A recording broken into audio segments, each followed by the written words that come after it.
evening. Welcome to the Upfront Mind, Body, and Soul. But we are here with RAYEQUEEN Self-CARE Corner. We have I guess the weather is not permitting us tonight. So I don't know what's going on, but hey, we just gonna move along because that's how we do. That's how we roll. So Dr. Karen, welcome. Hey, how's everybody doing? Good to be back. I feel like it's been a long time since I've Yeah, been here. we've been doing HPOC, been doing some things. We on the beat. So like we say, we heal ourselves, we heal our communities. Communities. So one of the things I want to say, welcome to the fellow family members that are represented tonight with the legacy person here herself. That's, if you look at in the back screen of her, let's say, she has her family, some of the heritage, some of her lineage, all of that.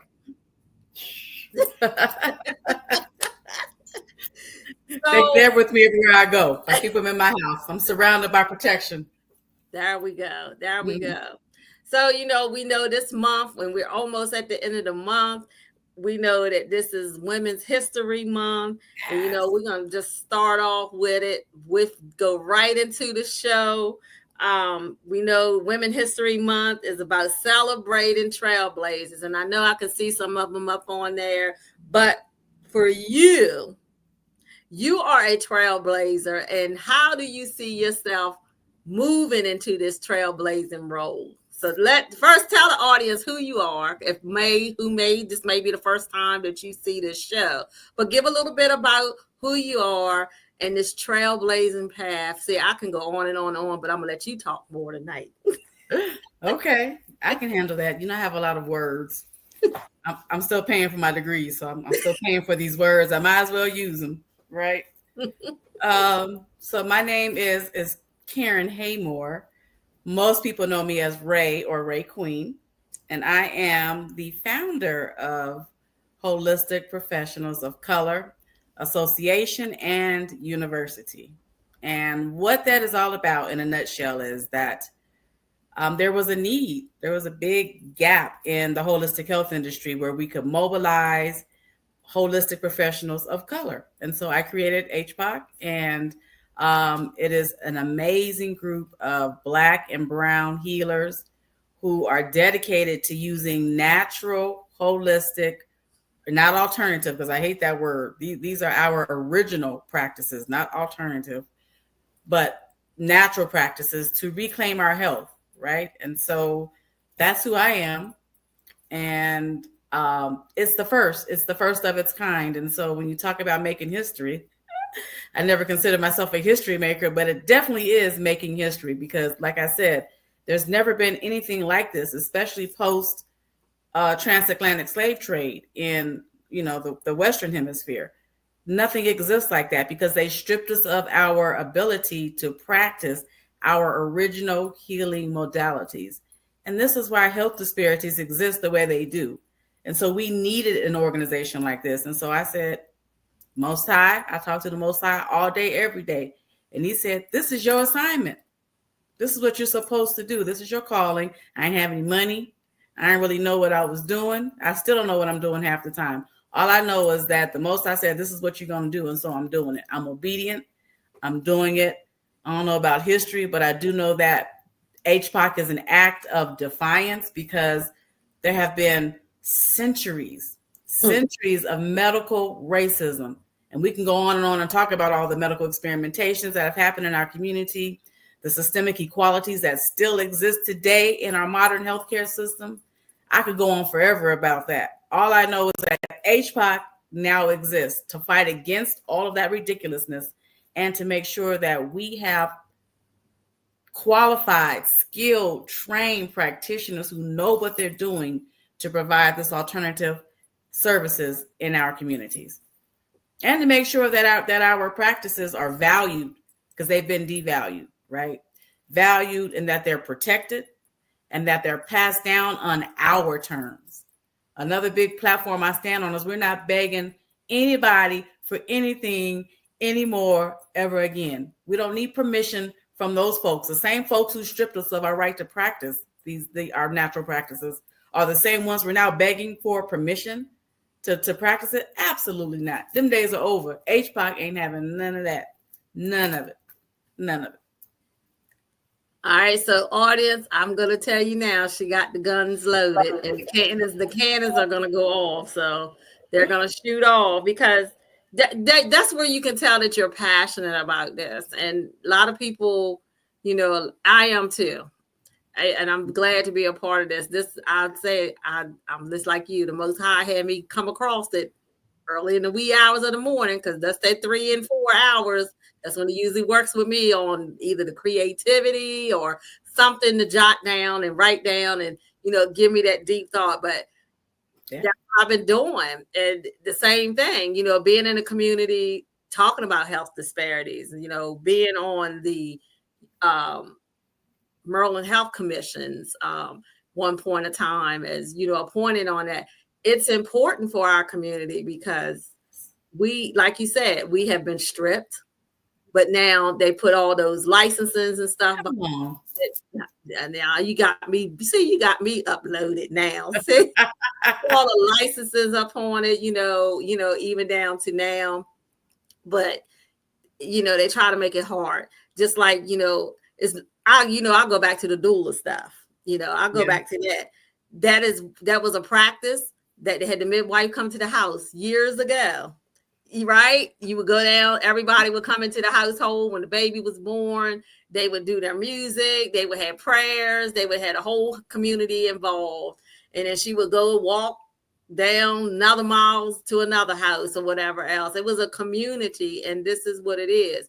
If we start getting into these healing practices, the original, our community can heal. Because I believe it really can. It's been lost again. It's been gatekept. To your earlier point, they're gatekeeping it from us because the same things they told us we can't do, now they're doing. Yeah. They're doing and making money and trying to keep us out of it by putting all these provisions and licenses in place. It's ridiculous. You're absolutely right. That's right. So, as you just described with HPOC as a form of civil disobedience. So what do you mean by that? So the term civil disobedience, I've always loved that term ever since Thoreau. If you're not familiar with Thoreau's work, you should look it up. But civil disobedience is really it's about refusing. It's about refusing to comply with oppressive systems, right? Refusing to comply with oppressive systems. And so, but that also means that you have to create alternatives. I mean, it's not enough for us to just complain about it, because we have enough people like that in our life, right? That just complain. If you're not going to offer an alternative, then shut up. Don't talk to me about it, right? So civil disobedience is about recognizing there's an oppressive system in place, right? And then also being disobedient enough to say, I'm not going to follow your rules, your laws, your policies, your politics, and I'm going to create an alternative to that. That's how most of the stuff Black folks have today came to be. There was a lot of civil disobedience, right? Always has been. We're a history of civil disobedience. And with HPOC, there's something called the medical industrial complex, right? I don't know if this is the term you've heard of. People should look it up. But the medical industrial complex has historically denied the BIPOC communities access to equitable, culturally competent healthcare, right? This is going on forever. But not only have they denied us equitable access, they've also gone to great lengths to demonize our practices, right? They went on a whole mission to make sure that Black folks felt very uncomfortable doing what their great-grandmama did to them, how they were raised, right? What their grandmama did, their great-grandmother, all these traditions, healing traditions that have been passed down in our lineages, in our DNA, they went out of their way to make sure we felt uncomfortable practicing that. And it worked, unfortunately. There are so many members in our community, although that's beginning to change. There are so many, and I know you work with them all the time, Dr. Michelle. so many members in our own communities that we have to convince this is what your great grandmama did to make your mama feel better when she was sick, right? These are basic things that we've always done. But the medical industrial complex went out of their way to make sure that we didn't practice that. So HPOC is like an organized resistance, right? That's the civil disobedience part. We're not just a knee-jerk reaction. I feel like Black folks in our community, even with this DEI stuff going on and all these protests and Black knee-jerk reactions. There's no mobilization. There's no list of demands. What are we fighting for? Are we going to not cave in? Like we just do this little bitty, we fight.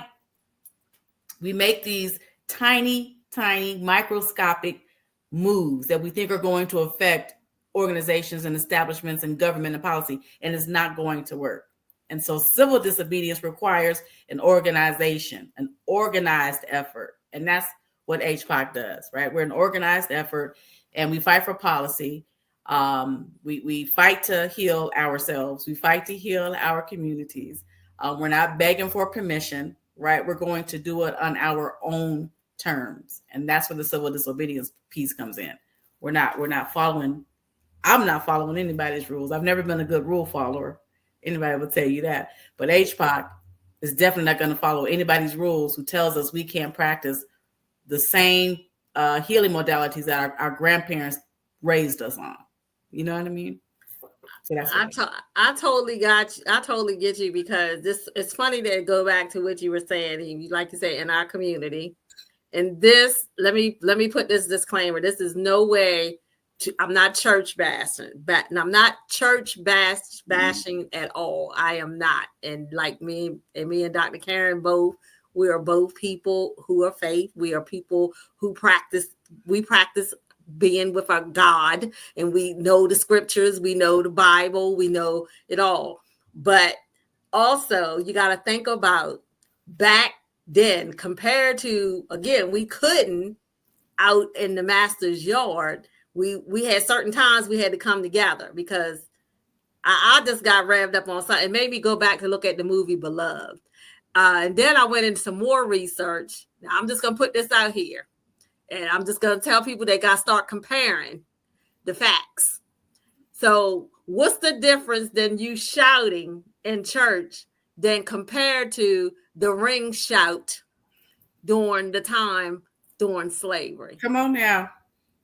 That's the word. No difference, because then there was unity, because there was an elder who could be the pastor who called for the children. That's where we're lacking as well. That's a disparity, because we no longer teach the children the old ways. I can remember sitting with the foot stomping in the church, but even before the music. I can remember the dust coming up off the one little room. Churches down the road now where I grew up is like 160 something, maybe almost 200 years old now. Dirt floors, benches, boom, boom. You had that one man stomp his foot. It's no different. And then people would get up in the service dressed in all white and all come together with the ring shout, because it's song of freedom and it brought joy. I just went through a documentary of that the other day, and it really blew my mind. Like, it made me also come back to think we got to stop saying these things, because it's just a modernized way of what was from the past or forlorn of what was before, prior to that. So yeah, that's another soapbox there. To drop. Get me started. Do not get me started. I mean, and people really, in matter of fact, the ring shout actually was a call, because you had women wailing, weeping, and you had prayers going down, and then people got delivered there. So it's no different than you being in a church setting now. No different. I'm telling you, you got to go look that up. If you don't learn anything else from this segment tonight, go look that stuff up about ring shout and compare it to the differences. Vibrational healing. That's it. Healing. Vibrations. Yep. Vibration. I think we might have to do a class on that, because it got me interested in doing that. I'm with music. So I'm like, That make me think about And something you know like what? that. That's why our grandmothers used to hum and sing when they cook all the time. That was another way to put good vibrations into the food and also to heal themselves, because the vibration of sound in your own body is healing. Like, girl, let's not get started. Yeah. So again, we're talking about, in general, because look, I love the fact when before Dr. Karen came on, we had a little discussion before about she actually tests. I love the fact that she got pictures on the wall and she said, I test people to know who do they know. If they don't know ain't no people on the wall, they gotta get out of my house. If you can't name these people, you gotta go. You're not welcome here. Sorry. But I mean, it is what it is. But now we're talking about your parallel between your work that you're doing and the civil disobedience, of Black women in history. We know we have a lot of women that are pioneers in this. Now with your work, and I can say this, audience, outstanding work for somebody to come forth. And let me tell you this, it ain't always easy for her neither, because we have to get backlash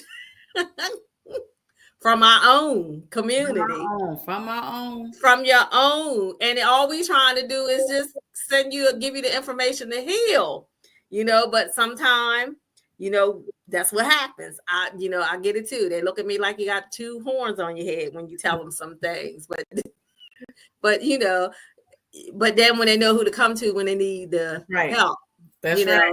Then I gotta drop beck and call to come do the house call. Yep. Put it that way. That's that cognitive dissonance. Yeah. It's called cognitive dissonance when you don't want to like something because you've been told not to like it, you've been told it was wrong. But somewhere deep in your melanin, this is right. So even though you were looking at me crazy, as soon as you get sick, your ass is calling me to come help you. Mm-hmm. You got it.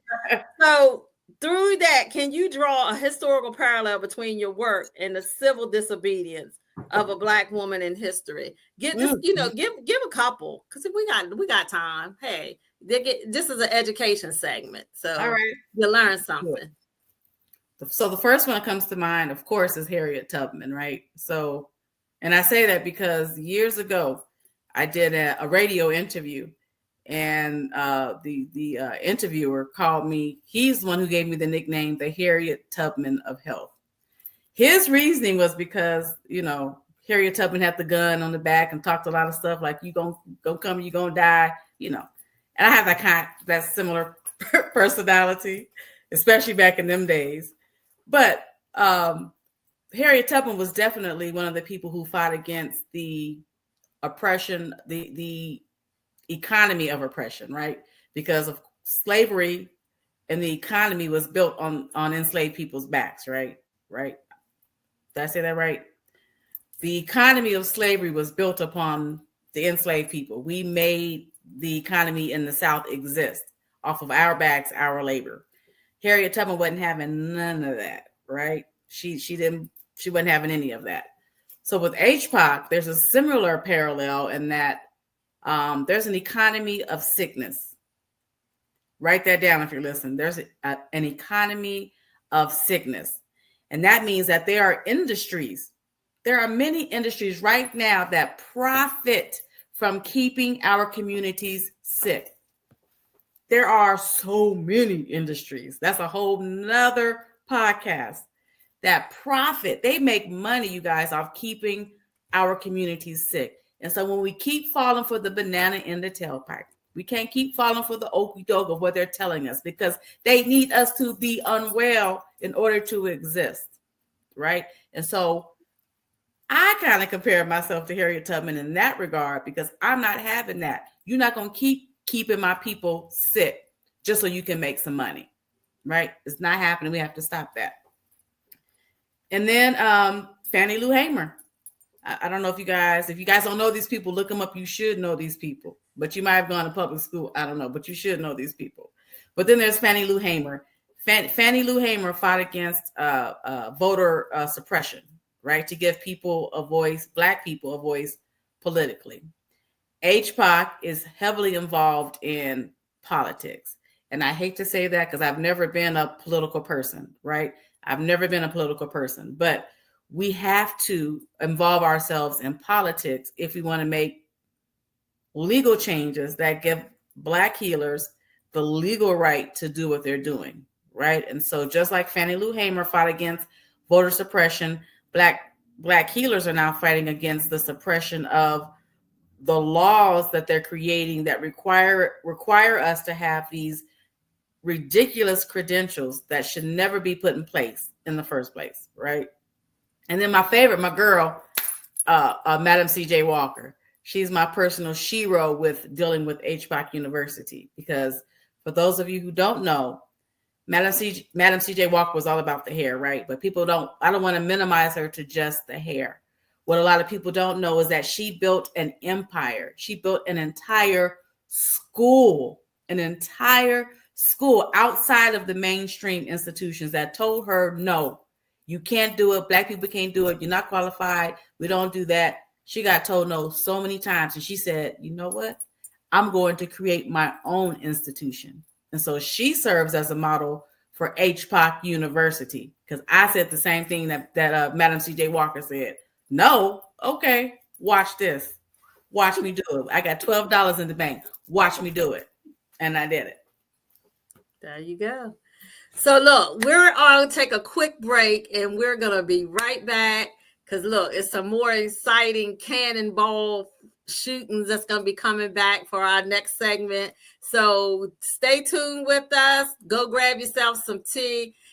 Hey, it's going to make some good information, especially we're going to share about what's going to go on for next month. So stay tuned. We're going to be right back.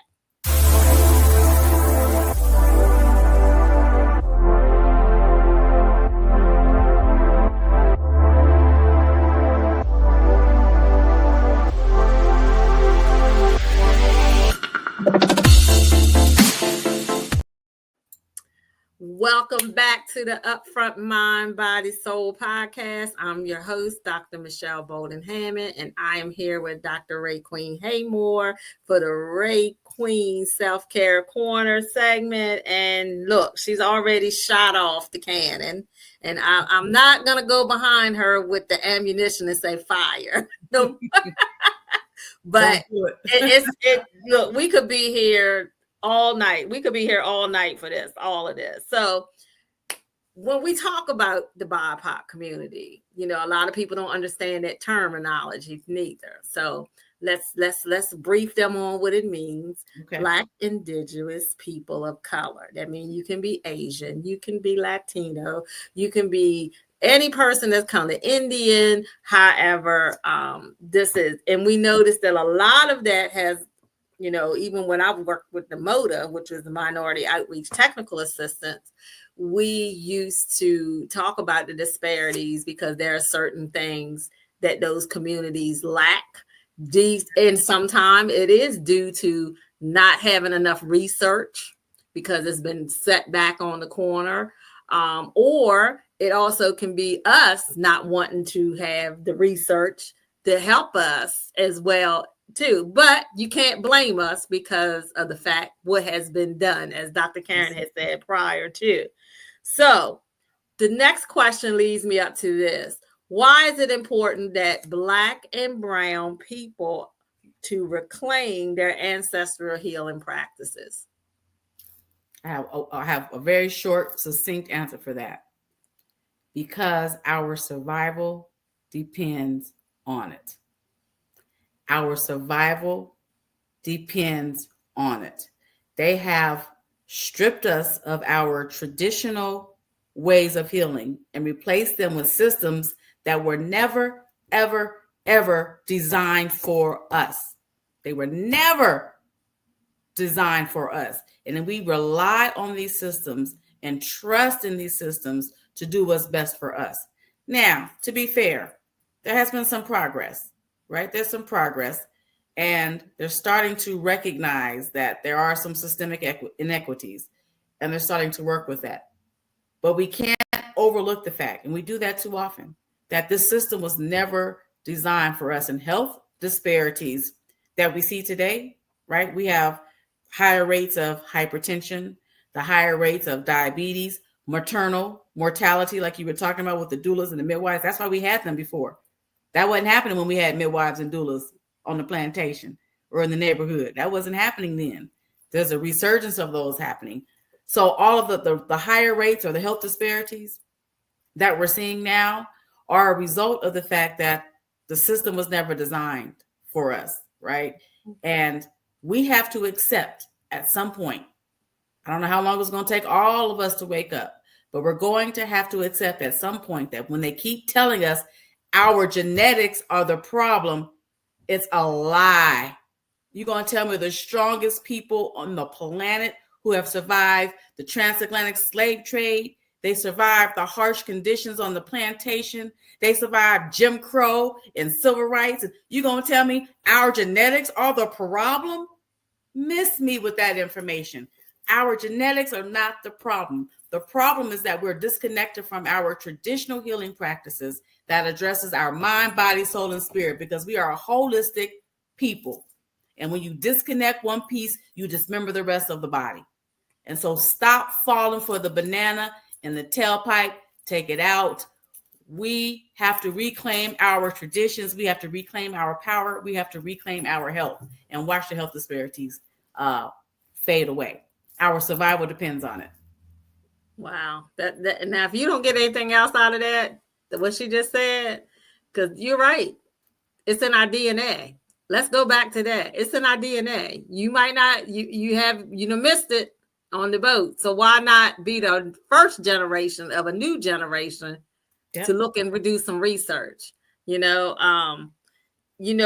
we said earlier, about pushback from the community, because so many people so scared of the practices, and it's witchcraft, it's all of that type of stuff. I know you had to push back, so I know even in the obstacle of the work, I know you didn't have it. So describe if you want.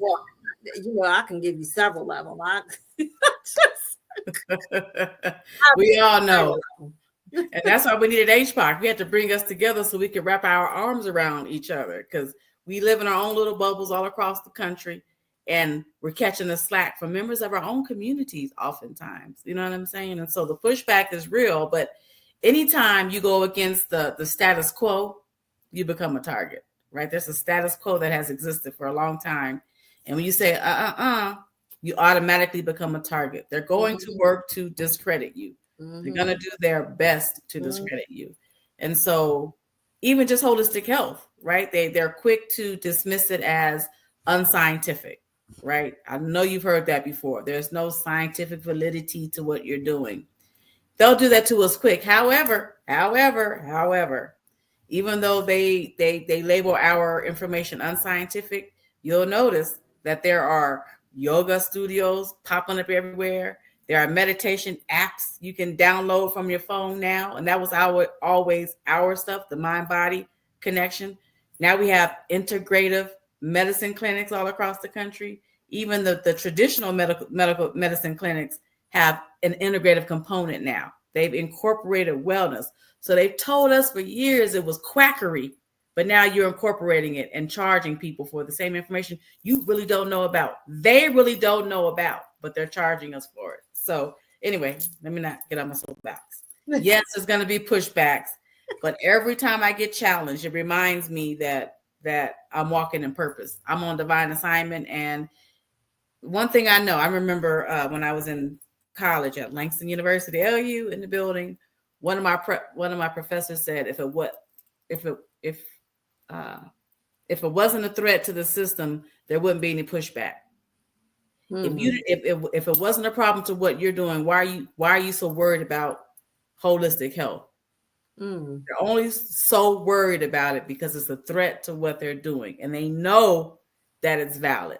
Otherwise, they wouldn't care. If I was like, hey, if you blow up a balloon, you'll heal yourself, they wouldn't care about me. They let me go on every Phil Donahue TV show, whatever they have these days. I don't even know. Not the Donahue. I don't know. I'm old. Not the Donahue. I don't know what they have these days. I'm old. I'm showing my age, huh? Not the Donahue. That is so funny. But you're right. You talked about, and that goes back to the terminology that you said, the economy of sickness. So that goes right back to what you talked about earlier, before we took the break. They're meant to have an economy of sickness and the health disparities for that. So That's it. that, hey, it is what it is, but we heal ourselves, we heal our communities. So, then one of the questions I'll ask is, and listen, audience, right? What's here on the screen, right below here, you have where you can go and support the movement, especially if you're trying to build on being someone who wants to do your practices, your ethical practices. Let's put that under there too. The ethical practice of your natural ancestral healing practices as a practitioner. I will say this is where you want to go and do some research, because it will give you a great eye opening of everything from the beginning to how it was in the beginning, what we think, what we may not think. And I'll say it again, even before Jesus' time. So it will put it all in place in the perspective of opening up to some of these practices that we've been saying, this ain't the right way to do it. But I'm telling you, go dig back down at some of your history line. You don't have those talks anymore. Storytelling. That is a ancestral practicing, where you had an older person in the room will give out the story. That's how you know what's going on in your history. Where are we coming back to that? Yeah. Okay. That is an ethical ancestral practice. Storytelling. That's how you know. That's how we kept our elders' minds sharp. Yeah. Well. Yeah. Yeah. Your grandfather. Keep his brain active and healthy. Yes. Yes. So right there, I would dare you to go. I tell you, go research it. You'll be in for a wealth of knowledge. I will tell you that you will be in a wealth of knowledge. Some good teachers, some good information. Even if you're just looking for even some good information, because hey, you might be worrying about you had this diabetes. They talk about inflammation all the time. It might be because of the certain foods that you eat. Do you not know? I'm going to give them a little something right now. Do you not know that you should be eating according to your blood type? Everybody come telling me, I don't even know what my blood type. Sip on your tea, Dr. Karen. I see you. That was a nice one. That was right nice. Maybe the problems is because you're eating the wrong foods that's based upon your blood type. You're not eating what you're supposed to be eating. So those are certain things that you need to research in. I'm just giving you a little something. I'm not going to give you all, because I need you to go to the website. But that is reason probably you might have a lot of inflammation, is because you're not eating the food that is according to your blood type. So those are some things that you do. Your pH balance, how to test your pH balance, how to know if you're acidic or not. Those are certain things that you do. Lot of information, wealth of information, herbal classes, all types of stuff, little mini workshops. And look, sometimes you don't even have to be a member. You can just come on in and, pay a little fee. And then there's some nice workshop classes, good information. Because look, we had somebody that talked about dental work in a holistic way. That was awesome. It was awesome. That, is different ways, how you get the information out there. So it's not that we're not trying, it's that we need your support, especially from our communities. And, to have an open mind with some stuff, and to stop thinking everything is of the devil. Because look, I tell everybody all the time, what God made is good. He made everything. So what he made is good. So regardless, if it's that sound bowl, he made it. Yep. That's it. He made it. I'm just saying. But anyway, Dr. Karen, I want to leave you with this last question. Oh, okay. So she said, okay. Because you have a legacy, and when she talked about Harriet Tubman, I last year at the conference, let's talk about the conference too. If you want to know more or if you just want to be a fly sitting in the room, there's a huge conference that's come out for this yearly. And this year, I'm not even going to tell you. Can you tell them what the theme is for this year's conference? This year's conference is We Are Healers. Strength in Unity, Power in Community. Yeah. That's this year's theme. Denver, Colorado, September 11th through 13th. Is that right? In Denver, Colorado. Come join us. You'll love it. A group of dynamic, incredible, amazing, highly skilled, highly trained holistic practitioners who are all dedicated to healing ourselves and healing our communities. You don't want to miss it. Even if you're new to holistic health, it's a good place to start. It's a really good place to start. Yeah, good networking, good information. I really enjoy myself. But go back to when we talk about legacy, when she talked about, when I asked her those questions about who, as a woman that, was like a pioneer to her, she talked about Harriet Tubman. Well, last year at the conference, she got the Harriet Tubman Award. And what was so special to me is because I'm right in the mouth here with Harriet Tubman. I'm like maybe 20 minutes away from the next county that she was born in. But I would really love for HPOC to really get a feel of just going there to the basis of just being on that part when you talk about the determination. But for you to really see where she is and where her travels was through that marsh, I would be like, I'm not doing that. But to think that they had to do this barefoot. Right. Come on. And that's why these DEI protests irk me. Because they really made sacrifices. Our ancestors made real sacrifices. Yeah. We're not shopping at Target for one day. And then they put in there, buy what you need the day before. How is that a sacrifice? Girl, don't get me started. Yeah, a lot of people don't, and I may be some wrong. Somebody might hate me, but that's just me. I hate that. I'm saying, but the Black Lives Matter. Really, if it would matter in our own community, why are we killing each other? I get what you're saying, but if it really matter, why are we still continuously killing each other? Yeah. I digress on that, as but so Dr. Karen, I will say it's been a pleasure of having you here. So for next month, because we know there's some themes that we do at HPOP. So you want to share what next month will bring for April? So this month is Nutritional Roots Month. And so we celebrated cultural superfoods. If you want more information on that, go to the association website, which is holisticprofessionalsofcolor.org, spelled out just like it sounds. Also on that same website, next month, you'll see we're celebrating in April, Well Black Woman. It's our Well Black Woman Month. So we're going to celebrate Black women and offer holistic health, modalities, training, services, programs, rituals, all the things so that we can support Black women on their healing journeys. And so there will be some initiatives that are rolled out at all of our chapters across the country.